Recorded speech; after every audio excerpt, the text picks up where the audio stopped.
Hello दोस्तों, बहुत बहुत स्वागत है आप सभी लोगों का study with Ashish sir channel पे। नमस्कार, बहुत बहुत स्वागत।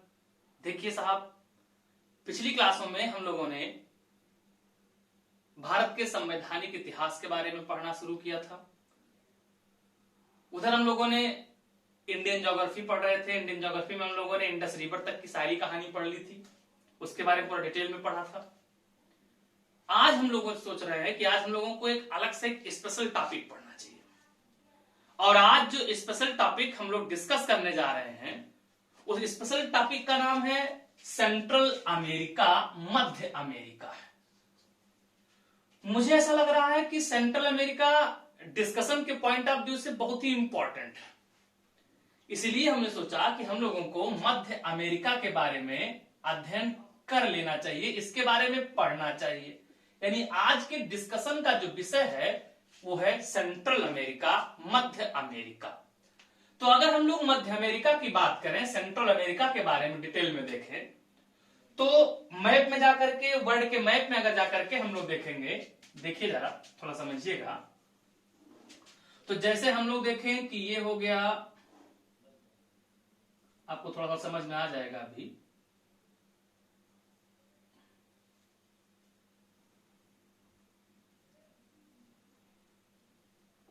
देखो, ये हो गया मान लो नॉर्थ अमेरिका कॉन्टिनेंट, और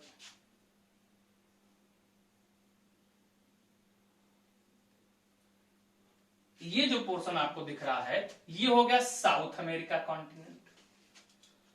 तो इस नॉर्थ अमेरिका कॉन्टिनेंट और साउथ अमेरिका कॉन्टिनेंट के मध्य का जो ये भाग है, ये पोर्शन जो आप देख रहे हो, ये जो हमने ब्लैक पेन से कलर कर दिया, ये पूरा भाग, इसी पूरे पार्ट को, इसी पूरे भाग को हम लोग नाम देते हैं सेंट्रल अमेरिका, मध्य अमेरिका कहते हैं।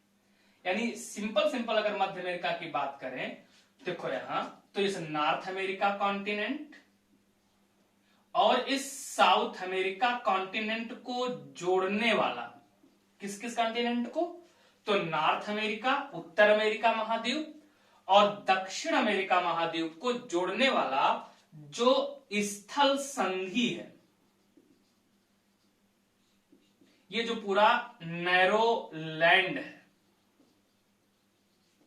इसी नैरो लैंड पर जो देश स्थित है, उन्हीं देश को कहा जाता है मध्य अमेरिका के देश। कहां के देश कहा जाता है, तो मध्य अमेरिका के देश कहा जाता है, कंट्री ऑफ सेंट्रल अमेरिका कहलाते हैं। तो मध्य अमेरिका किस किस के बीच में हो गया, नॉर्थ अमेरिका कॉन्टिनेंट और साउथ अमेरिका कॉन्टिनेंट के बीच में जो ये जंक्शन है, ये जो जोड़ने वाला स्थान है, यही सेंट्रल अमेरिका है। अब इसके पूरब में अगर हम लोग देखो, ये डायरेक्शन हो गया नॉर्थ, ये है साउथ, ये है ईस्ट और ये है वेस्ट। अगर इसके पूरब में हम लोग चले जाएं तो ये है अटलांटिक ओशन। कौन सा ओशन है, अटलांटिक ओशन। और इसके पश्चिम में अगर हम लोग चले आए तो ये है पैसिफिक। पैसिफिक का मतलब हो गया प्रशांत महासागर। तो ये जो नॉर्थ अमेरिका कॉन्टिनेंट और साउथ अमेरिका कॉन्टिनेंट दोनों कनेक्ट हैं, दोनों जुड़े हुए हैं। ये पोर्शन जो आपको दिख रहा है, इसी पोर्शन को, ये जो दोनों जोड़ रहा है, ये पोर्शन, ये सेंट्रल अमेरिका का पार्ट हो गया। और इसी सेंट्रल अमेरिका के, यानी इसी स्थल संधि को काट करके एक नहर बना दी गई है। अब इसके बारे में और डिटेल में हम आपको बताएंगे। यही नहर है पनामा नहर। कौन सी नहर है, तो इसी नहर का नाम है पनामा नहर। ये देखिए मैप में बना हुआ आपको दिख रहा होगा, ये जो पोर्शन आप दिख रहे हो, ये जो नहर बनी हुई है, ये मैप आपको दिख रहा है, ये जो नहर आपको बनी हुई दिख रही है, इसी नहर का नाम है पनामा कैनाल, पनामा नहर। तो जो पनामा नहर है, ये किस किस को जोड़ती है, अटलांटिक ओशन को जोड़ती है, और किसको जोड़ती है, पैसिफिक ओशन को जोड़ती है। तो अटलांटिक और पैसिफिक ओशन किस कैनाल के द्वारा जुड़े हुए हैं, तो अटलांटिक और पैसिफिक ओशन पनामा कैनाल के द्वारा जुड़े हुए हैं। इतनी बात एकदम क्लियर समझ में। तो अब जो ये सेंट्रल अमेरिका है, इसमें अगर हम देखें, देखो यहां, तो इस सेंट्रल अमेरिका में जो ये देश है, ये देश है, इसके उत्तर में इसका नाम है मैक्सिको। यानी मध्य अमेरिका के उत्तर में एक जो देश हो गया, इस देश का नाम क्या है? ये देखो मैप में हमने बना दिया है, ये हो गया मैक्सिको। ये कौन सा हो गया? मैक्सिको। और जो मैक्सिको है ये नॉर्थ अमेरिका कॉन्टिनेंट का देश है। और यहां अगर आके आप देखो तो ये देश दिख रहा है कोलंबिया। कौन सा देश दिख रहा है? कोलंबिया। और ये कोलंबिया साउथ अमेरिका कॉन्टिनेंट का देश है। तो सिंपल भाषा में हम लोगों ने देखा मैक्सिको और कोलंबिया के बीच में, यानी उत्तर में क्या है? मैक्सिको। दक्षिण या दक्षिण पूर्व में कह सकते हो क्या है? कोलंबिया। उसके बाद पूरब में अगर हम चले जाएं तो पूरब में कौन है? ये हो गया, ये पूरा पोर्शन कौन सा हो गया? Atlantic ocean. पूरब में कौन सा ओशन हो गया? Atlantic ocean. और पश्चिम में कौन सा हो गया? Pacific ocean. के बीच में जो ये एक नैरो स्ट्रिप लाइन से ये पूरा स्थमस है, इसी पे जो पूरा भूभाग स्थित है, जो सारे देश स्थित हैं, वही देश किसके देश कहलाते हैं? कंट्री ऑफ सेंट्रल अमेरिका कहलाते हैं। एकदम क्लियर समझ में आई बात? तो जो सेंट्रल अमेरिका है, इस सेंट्रल अमेरिका में कुल कितने देश हैं? तो इस सेंट्रल अमेरिका में वर्तमान में कुल 7 देश हैं। कितने देश स्थित हैं? 7 कंट्री आर लाइज। इतनी बात समझ में आ गई? अब आगे बढ़ते हैं। कौन कौन से हैं देखिए जरा। तो जो ये 7 देश आपको दिख रहे हैं, इसमें देखो पहला ये हो गया, देखो देश का नाम है बेलीज। कौन सा देश? बेलीज। दूसरा देश हो गया ग्वाटेमाला। एक देश हो गया बेलीज, दूसरा हो गया ग्वाटेमाला। तीसरा देश हो गया होंडुरास। चौथा देश हो गया अल सल्वाडोर। पांचवा देश हो गया निकारागुआ। छठा देश हो गया कोस्टारिका। और 7वां देश हो गया पनामा। तो कुल कितने देश हो गए सेंट्रल अमेरिका में? 7। इतनी बात एकदम क्लियर समझ में आ गई? आप देखो एक एक देश के बारे में हम लोग डिटेल में पहले देखते हैं। पहले देखते हैं जो ये सारे देश हैं, इसमें से पहला देश है वेलीज। कौन सा देश है? तो पहला देश है वेलीज। देखो जो ये वेलीज है, यहां मैप में देखिएगा, जो वेलीज कंट्री है ये हो गया वेलीज।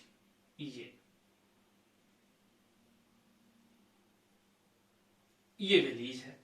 ये जो अटलांटिक का यहां जो भाग है, जो पानी भरा हुआ है, अटलांटिक के इस भाग को कहा जाता है कैरेबियन सागर।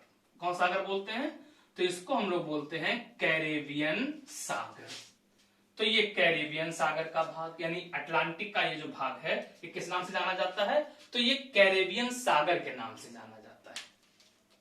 अब अगर हम लोग देखें तो ये जो वेलीज देश है, जिसकी राजधानी है बेल्मोपैन, इसके पूर्व में अगर देखो, देखो ये डायरेक्शन है नॉर्थ, ये डायरेक्शन है साउथ, ये डायरेक्शन है ईस्ट और ये डायरेक्शन है वेस्ट। तो अगर बेलीज के हम लोग पूर्व में चले जाए तो पूर्व में हमको कौन सा सागर मिलेगा? कैरेबियन सागर मिलेगा। कौन सा सागर मिलेगा? कैरेबियन सागर मिलेगा। अगर इस बेलीज के उत्तर में चले जाएं तो कौन सा देश है? मैक्सिको। बात समझ में आ रही? यहां हम बना के लिखते भी रहेंगे। देखो अगर बेलीज देखें तो बेलीज के पूरब में हमको मिल गया कैरेबियन सागर। उत्तर में अगर हम देखें तो कौन सा देश है? मैक्सिको। अगर पश्चिम में आ जाए, पश्चिम में अगर आ जाए तो पश्चिम में कौन सा देश दिख रहा है? ग्वाटेमाला। उसके बाद अगर दक्षिण में चले जाएं तो कौन सा देश दिख रहा है? ग्वाटेमाला। कितनी बात समझ में आ गई? यानी सीधी भाषा में अगर हम लोग देखें तो सेंट्रल अमेरिका के, इस पूरे को क्या नाम है? सेंट्रल अमेरिका, मध्य अमेरिका। मध्य अमेरिका के, अब देखो जरा बेलीज का एग्जैक्ट लोकेशन देख रहे हैं। देखो यहां ये डायरेक्शन हम लोग ऐसे बना दें, नॉर्थ साउथ ईस्ट वेस्ट। तो ये डायरेक्शन अगर ऐसे हम लोग जाएं तो ये कौन सा देश पड़ेगा? बेलीज। तो बेलीज का अगर एग्जैक्ट हम लोग देखें तो बेलीज इस पूरे मध्य अमेरिका के उत्तर पूर्व में स्थित है। किस पर स्थित है?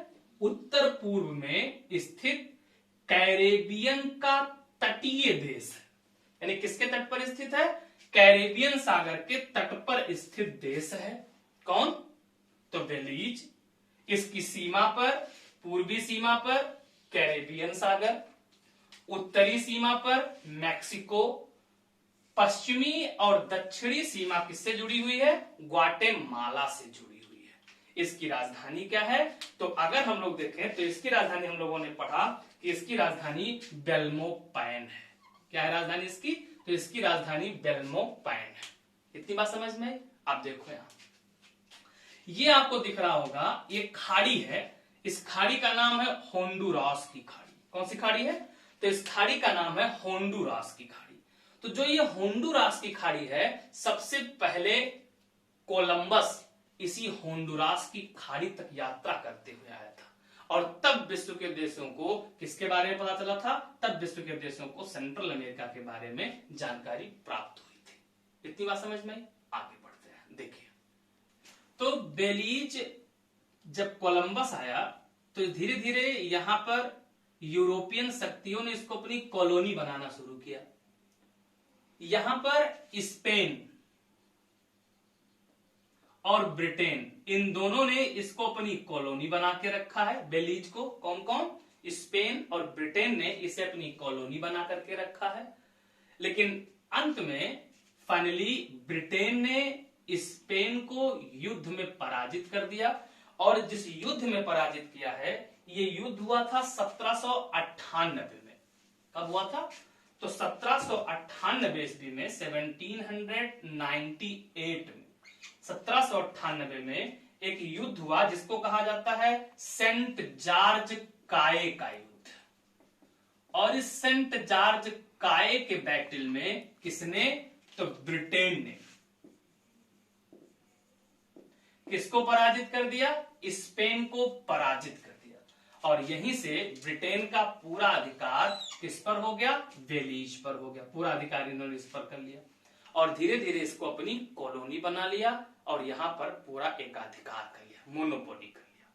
और अंत में ब्रिटेन से जो बेलीज है, ये 21 सितंबर 1981 को स्वतंत्र हुआ। यानी बेलीज ब्रिटेन से कब आजाद हुआ? तो ये 21 सितंबर 1981 को आजाद हुआ। क्लियर एकदम? इतनी बात समझ में आई? अब ये इन देशों के कई सारे ग्रुप भी चलते हैं, एसोसिएशन भी हैं, वो अभी हम लोग आगे डिटेल में डिस्कस कर रहे हैं। जैसे कैरिकम है, सिलेक है, शिका है, तो इनके बारे में अभी आगे डिटेल में देखेंगे। अब अगला देश देखते हैं। देखो, नेक्स्ट देश है ग्वाटेमाला। अगली कंट्री है ग्वाटेमाला। देखिए ग्वाटेमाला के बारे में मैप में देखो, ये है ग्वाटेमाला, ये कंट्री है ग्वाटेमाला। तो अब अगर हम लोग ग्वाटेमाला की बाउंड्री को ट्रेस करें कि इसकी सीमा किस किस को स्पर्श करती है, आप खुद देख रहे हो। इस ग्वाटेमाला के उत्तर में कौन है? मैक्सिको। अगर ग्वाटेमाला के उत्तर पूर्व में चले जाओ तो कौन सा देश है? बेलीज। अगर इसके पूर्व में आप चले जाओ तो क्या पड़ेगा? कैरेबियन सागर। अगर इस ग्वाटेमाला के आप दक्षिण में जाओगे, एकदम दक्षिण में जाओगे, तो पैसिफिक। अगर इस ग्वाटेमाला के आप दक्षिण पूर्व में जाओगे तो कौन सा देश पड़ेगा? होंडुरास। और कौन सा देश पड़ेगा? तो पड़ेगा आपको एल सल्वाडोर। और अगर इस ग्वाटेमाला के हम लोग पश्चिम में जाएं तो हमको क्या पड़ेगा? मैक्सिको भी पड़ेगा और पैसिफिक भी पड़ेगा।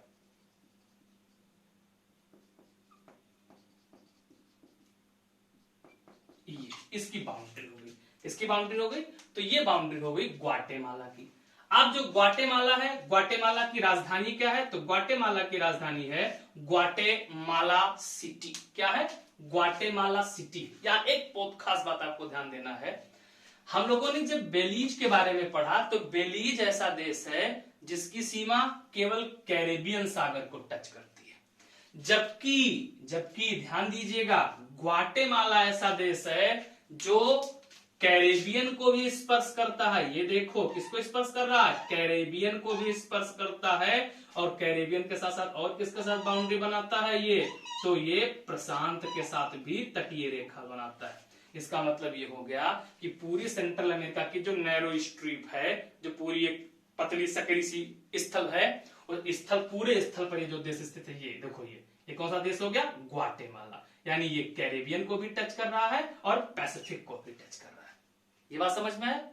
आप देखते हैं इसकी विशेषताएं क्या है, खास खास बातें क्या है। जो ग्वाटेमाला है, ये ग्वाटेमाला जो हम लोगों ने बेलीज पढ़ा, ये सारे देश किस सभ्यता के अधीन माने जाते हैं? तो ये सारे देश माया सभ्यता के अधीन थे। किसके अधीन माने जाते हैं? तो ये माया सभ्यता के अधीन थे, ऐसा माना जाता है। ये बात समझ में आया? आप देखो, इसके बाद अगली कंट्री है, और ये जो देश है, इस देश का नाम है एल सल्वाडोर। ये जो देश आपको दिख रहा है, ये इस देश का नाम है एल सल्वाडोर। ये देश हो गया एल सल्वाडोर। अब अगर हम लोग यल सल्वाडोर है, इस यल सल्वाडोर के बारे में देखते जाएं, देखो तो यल सल्वाडोर की बाउंड्री अगर ट्रेस करें, देखिएगा जरा यहां, ये नॉर्थ साउथ ईस्ट वेस्ट। देखो यल सल्वाडोर के अगर उत्तर में जाके देखें हम लोग, तो ये कौन सा देश हो गया? होंडुरास। कौन सा देश हो गया? होंडुरास हो गया। अगर इस एल सल्वाडोर के दक्षिण में चले जाएं तो पैसिफिक ओशन है, प्रशांत महासागर। कौन सा ओशन है? पैसिफिक ओशन, यानी प्रशांत महासागर है। उसके बाद अगर हम लोग देखें, यहां ध्यान दीजिएगा, उसके बाद अगर हम लोग पूरब में भी अगर इसके देखें तो कौन सा देश पड़ेगा? होंडुरास। कौन सा देश है? होंडुरास देश स्थित है। और अगर इसके पश्चिम में चले जाएं तो क्या स्थित है? तो पश्चिम में पैसिफिक स्थित है, प्रशांत स्थित है। बस इसके उत्तर में ध्यान रखिएगा, उत्तर में मेन रूप से होंडुरास है, और इसके उत्तर पश्चिम में किधर?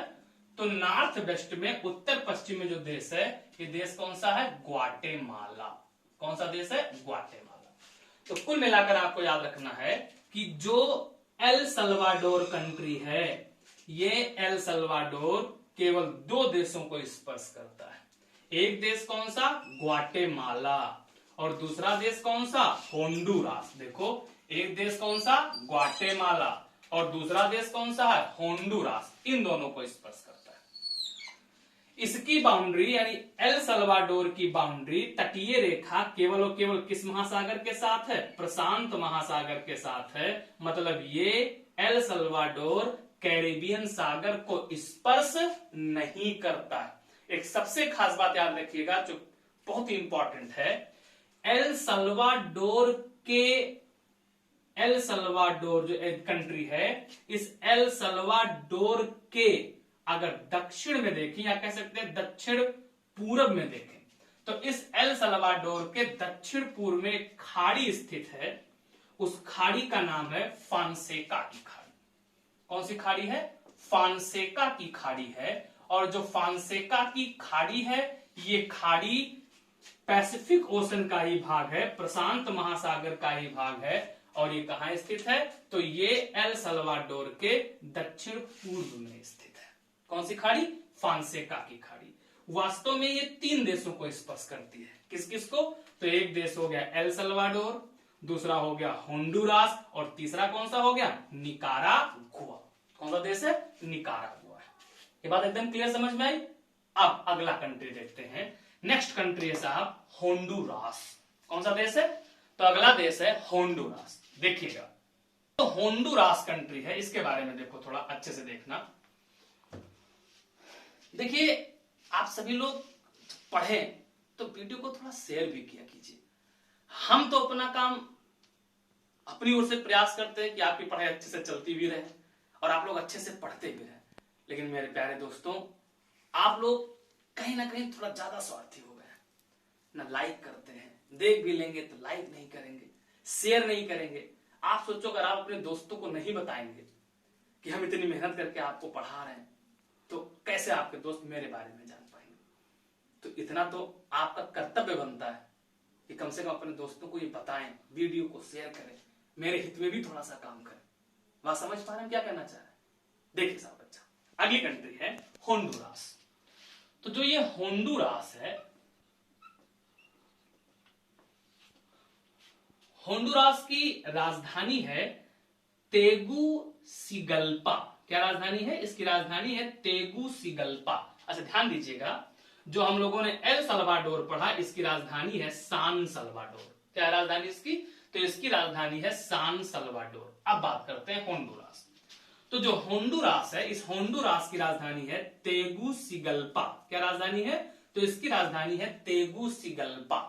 अब जरा इसकी बाउंड्री को ट्रेस करते हैं। किसकी बाउंड्री को ट्रेस करते हैं? तो होंडुरास की। देखो यहां जरा, होंडुरास को अगर आप देखो तो इसके उत्तर में आपको दिख रहा है, ये उत्तर में अगर हम लोग देखें तो होंडुरास के उत्तर में कैरेबियन सागर है। कौन सा सागर हो गया? तो उत्तर में हो गया कैरेबियन सागर, ये कैरेबियन सागर हो गया। अगर इसके पूर्व में आ जाए तो भी हमको कौन सा भाग मिलेगा? कैरेबियन सागर मिलेगा। तो यहां पर भी कैरेबियन सागर हो गया। उसके बाद अगर इसके दक्षिण में जाएं तो दक्षिण में हमको मिल जाएगा कौन सा भाग? निकारागुआ।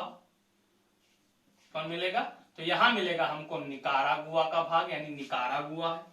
और अगर इसके हम लोग दक्षिण पूर्व में चले जाएं तो दक्षिण पूर्व में भी हमको जो देश मिलेगा वो देश कौन सा मिलेगा? निकारागुआ। कौन सा देश हो गया? निकारागुआ हो गया। इसके बाद अगर इसके पश्चिम में आए तो पश्चिम में हमको मिलेगा एल सल्वाडोर। कौन सा देश? El Salvador. और उसके बाद जो भाग मिलेगा क्या मिलेगा? प्रशांत महासागर, यानी पैसिफिक का भाग मिलेगा।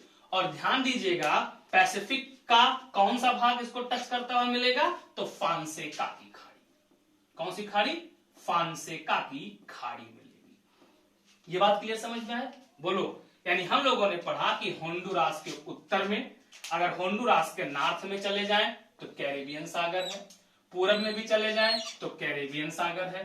होंडुरास के अगर ये देखो, ये डायरेक्शन हो गया साउथ ईस्ट, अगर साउथ ईस्ट में चले जाएं तो निकारागुआ है, साउथ में चले जाएं तो निकारागुआ है, पश्चिम में चले जाएं तो एल सल्वाडोर है, और अगर पश्चिम में चले जाएं तो और क्या स्थित है? तो पैसिफिक है, यानी फांसेका की खाड़ी स्थित है। राजधानी क्या हो गई होंडुरास की? तो होंडुरास की राजधानी है तेगुसिगल्पा। क्या है? तेगुसिगल्पा राजधानी है। होंडुरास में एक झील स्थित है, इस झील का नाम है काराटैस्का लेगून। यानी कौन सी झील है? काराटैस्का। ध्यान रखिएगा, यहां लेगून शब्द लिखा है। आप सबको पता है लेगून क्या होता है, थोड़ा सा बता देते हैं लेगून क्या होता है। जैसे मान लो कि ये कोई तटीय भाग है, तो अगर ये कोई तटीय भाग हो गया, अगर ये कोई तटीय भाग है, यहां तक बैक वाटर भरा हुआ है। अब अगर ओसेनिक करंट के कारण, समुद्री जलधाराओं के कारण यहां पर आकर के ऐसे सेडिमेंट डिपॉजिट हो जाए, तो अगर ये सेडिमेंट आकर के डिपॉजिट हो जाए, बैरियर्स बन जाए, रोधिका बन जाए, तो ये जो ओशन का बैक वाटर है, इसका कनेक्शन ओशन के बाकी वाटर से कट जाए, तो ये क्षेत्र कहलाता है, जो झील बनके तैयार होती है, यही कहलाती है लेगून। लेगून झील का प्रकार होता है। तो होंडुरास में जो ये लेगून है, इसका नाम क्या है? काराटैस्का। ये बात समझ में आया? अब अगली कंट्री पे चलते हैं, और वो कंट्री है निकारागुआ। कौन सी कंट्री? निकारागुआ। देखो, जो निकारागुआ है, निकारागुआ के बारे में देखिए, ध्यान दीजिएगा। समझ में आ रहा है? कमेंट जरूर कीजिए समझ में आया, अच्छे से समझ में आया। क्लियर है? देखो, जो निकारागुआ है, ये निकारागुआ का पार्ट हो गया। इसकी बाउंड्री अगर हम लोग ट्रेस करके देखें, ये इसकी बाउंड्री है, ये। तो जो इसकी बाउंड्री है, ध्यान देना, इसके पूरब में अगर चले जाएं तो कैरिबियन सागर है, इसके अगर पश्चिम में चले जाएं, पश्चिम में अगर चले जाएं तो पैसिफिक है, प्रशांत महासागर है। यानी पूरब में कैरिबियन हो गया, पश्चिम में क्या हो गया? पैसिफिक ओशन हो गया। इसके उत्तर में अगर आ जाए, देखो इसके उत्तर में अगर आ जाए तो होंडुरास है। कौन सा देश है? होंडुरास। और अगर इसके दक्षिण में चले जाएं तो कौन सा देश है? Costa Rica. कौन सा देश है? तो ये जो देश है, ये देश हो गया कोस्टा रिका। और जो निकारागुआ है, इस निकारागुआ की राजधानी है मानागुआ। क्या है राजधानी? तो इसकी राजधानी का नाम है मानागुआ। अब यहां ध्यान दीजिएगा, देखो, जो ये निकारागुआ देश आपको दिख रहा है, इस निकारागुआ देश में एक झील ये स्थित है, ये एक झील है, ये।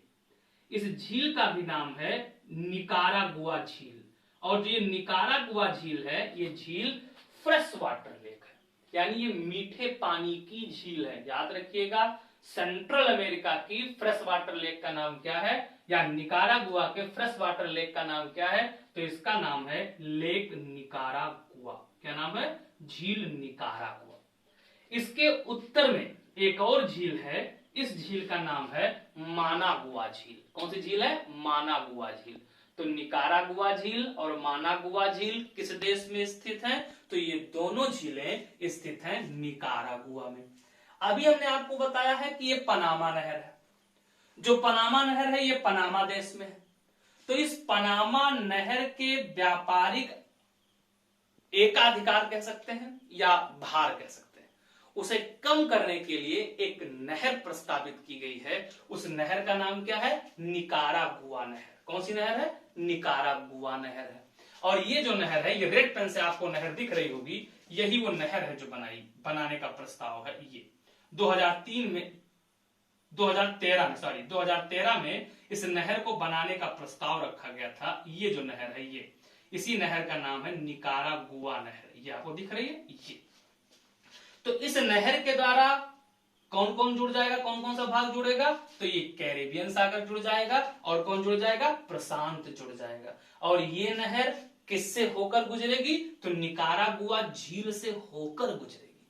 ये किस किस भाग को जोड़ेगी, ध्यान रखिएगा, निकारागुआ नहर ये कनेक्ट करती है पुंटा गोर्डा और किसको, ब्रीटो को। किस किस को, पुंटा गोर्डा को, और किसको कनेक्ट करेगी, ब्रीटो को कनेक्ट करेगी। इतनी बात समझ में आई।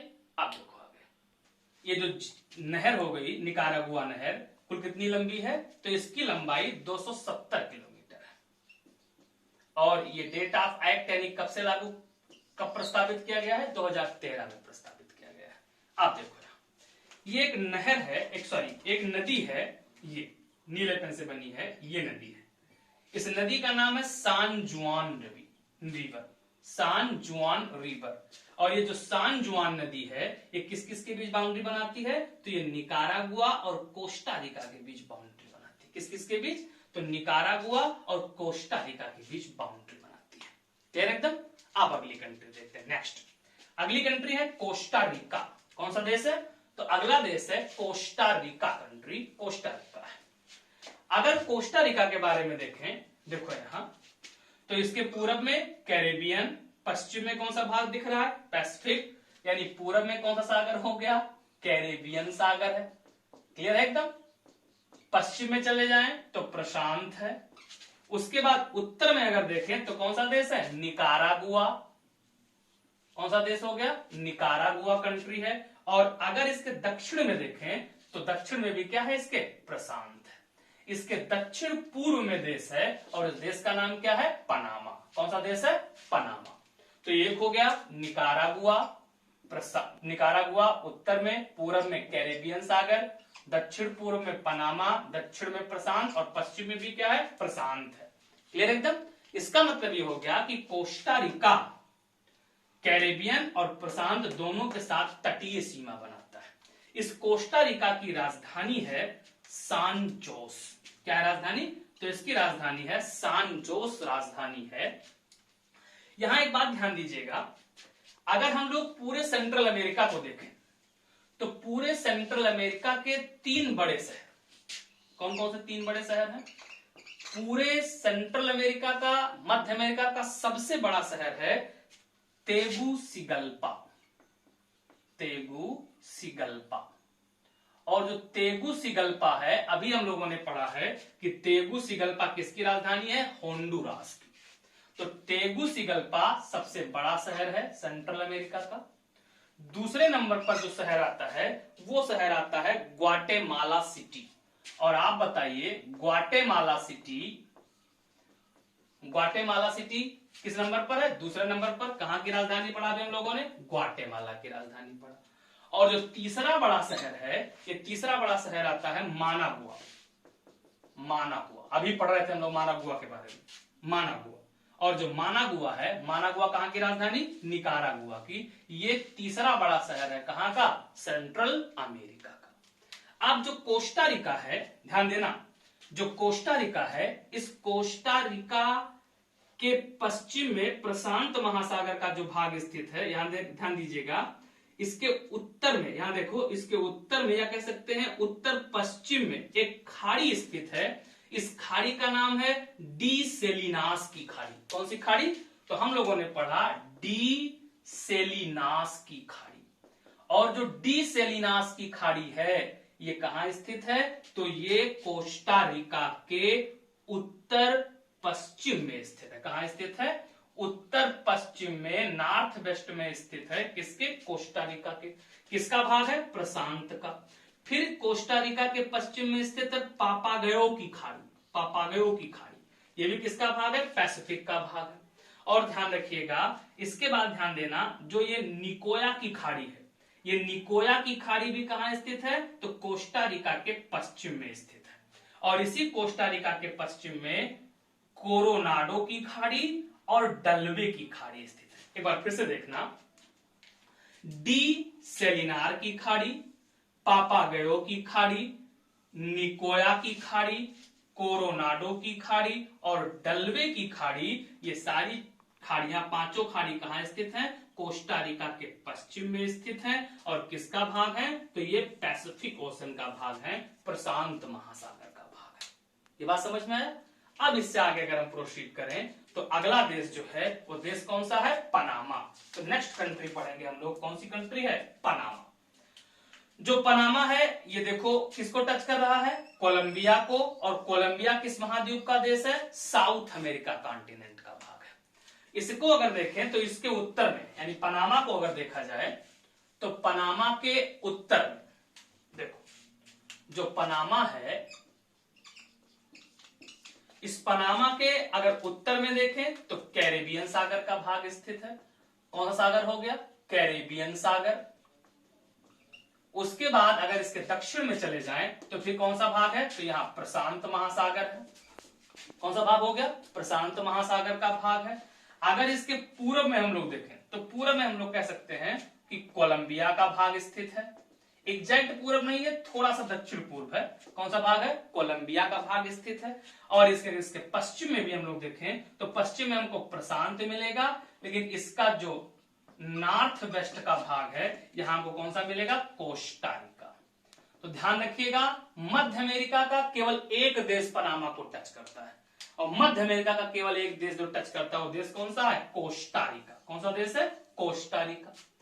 और साउथ अमेरिका का भी एक देश केवल टच करता है पनामा को, वो देश कौन सा है? कोलंबिया। कौन सा देश है? कोलंबिया। अब देखो, जो ये स्थल संधि है, हम सबको पता है स्थल संधि। स्थल संधि का मतलब होता है कि कोई भी नैरो लैंड, कोई भी सकरा स्थल जो किन्हीं दो बड़े स्थल खंडों को कनेक्ट कर देता है, उसी को हम लोग बोलते हैं स्थल संधि। इसी को कहा जाता है इसको बोलते हैं इस्थमस।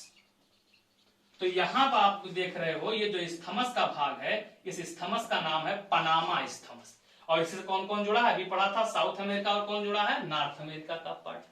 इसी को काट करके जो नहर बनाई गई है, उसी नहर का नाम क्या है? पनामा नहर। कौन सी नहर?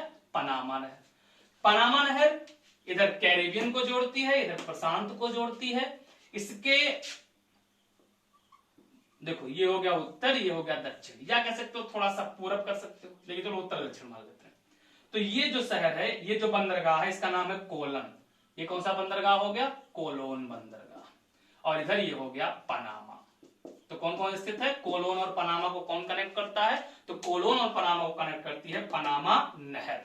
और किसको जोड़ती है ये? तो कैरेबियन को, यानी अटलांटिक को। और किसको जोड़ती है? प्रशांत को जोड़ती है। ये बात समझ में आया? अब देखो जरा, यहां ध्यान दीजिएगा, जो ये पनामा है, पनामा का भाग जो आप देख रहे हो, इस पनामा के उत्तर में अगर हम लोग चले जाएं तो देखो यहां ये है चिरिक्वी लैगून। कौन सा लैगून है? चिरिक्वी लैगून है। और उसके बाद अगर हम लोग देखें तो ये है मस्कीटोस की खाड़ी। कौन सी खाड़ी है? मस्कीटोस की खाड़ी। उसके बाद ये उरावा की खाड़ी और डेरियन खाड़ी। तो पनामा के उत्तर में जो खाड़ी स्थित है, चिरिक्वी, मस्कीटोस, उरावा और डेरियन की खाड़ी स्थित है। ये बात समझ में आई? और जबकि इसके दक्षिण में अगर देखें, प्रशांत में देखें, तो चिरिक्वी की खाड़ी स्थित है। कौन सी खाड़ी स्थित है? चिरिक्वी की खाड़ी स्थित है। ये किसका भाग है? तो ये भाग है किसका? प्रशांत महासागर का। इतनी बात समझ में आई। अब आगे बढ़ते हैं। इस पूरे सेंट्रल अमेरिका में जो यहाँ पर रहने वाले लोग हैं, यानी अगर यहाँ पे रहने वाला जो एथनिक ग्रुप है उसमें सर्वाधिक मात्रा में कौन रहता है? मेस्टिजो पाए जाते हैं। कौन रहता है? तो मेस्टिजो रहते हैं। सबसे ज्यादा यहाँ मेस्टिजो निवास करते हैं और इस पूरे क्षेत्र का कई धर्मों के लोग यहाँ रहते हैं, लेकिन मेन रूप से जो धर्म यहाँ रहता है वो धर्म कौन सा है? क्रिश्चियन है, यानी ईसाई लोग निवास करते हैं। ये बात समझ में आया। अब इनका अपना व्यापार कैसे होता है, इनका अपना किस कौन कौन से ग्रुप बने हुए हैं, जैसे कैरी काम है, या कौन कौन संगठन के ये भाग हैं, या जो इससे जुड़े हुए कुछ करंट के जो अपडेट है वो लेकर के हम लोग अगले एपिसोड में उसको पढ़ेंगे, अगली बार पढ़ेंगे, अगली क्लास में पढ़ेंगे। आज हम लोगों ने केवल क्या पढ़ा है कि वास्तव में जो सेंट्रल अमेरिका है इसकी एग्जैक्ट लोकेशन क्या है, किससे बाउंड्री ट्रेस करती है, ये सारी बातें हम लोगों ने पढ़ ली। इतनी बात समझ में आई? तो आज यहीं तक पढ़ते हैं। वीडियो को लाइक जरूर कीजिएगा, शेयर जरूर कीजिएगा और दोस्तों में खूब बताइएगा। क्लियर एकदम? बहुत बहुत धन्यवाद। Thank you. जय हिंद।